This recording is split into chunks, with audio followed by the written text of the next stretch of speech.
Большой гастрольный тур артисты Сахатеатра посвятили сразу двум знаковым событиям – столетию республики и долгожданному выступлению на сцене легендарного малого театра, который по праву считают своей альма-матер.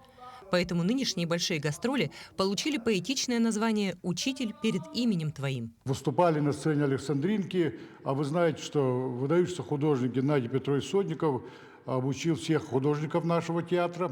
Это сцена, то есть театральный институт Санкт-Петербурга.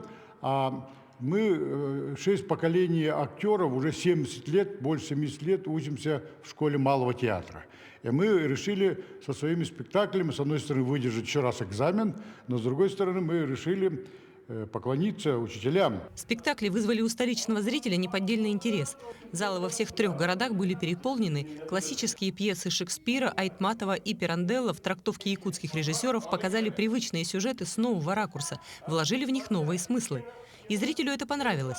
А история из жизни Крайнего Севера «А-летет уходит в горы» по пьесе Семушкина и вовсе вызвала восторг. Московская публика, конечно, встретила нас очень тепло, радушно, потому что все-таки тема Арктики – это сейчас актуальная самая тема, глобальная тема.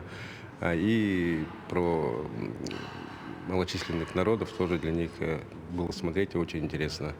То есть этот простор, море, тундры, вот, то, что вот колорит такой.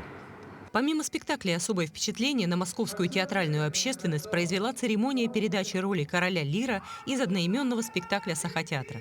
Знаменитый исполнитель роли, народный артист Якутии Ефим Степанов, воплощавший трагический образ на сцене в течение 25 лет, передал ее своему талантливому ученику Руслану Тараховскому. Однако волнений по этому поводу у мэтра нет. У нас одна школа, одно понимание. Вот. Руслан Игоревич сам по себе, он же ведь еще помимо того, что он уже выступает как актер в роли Лира, так он же большой режиссер, он же все со стороны тоже ощущает, видит себя. Итак, 117-й театральный сезон открыт.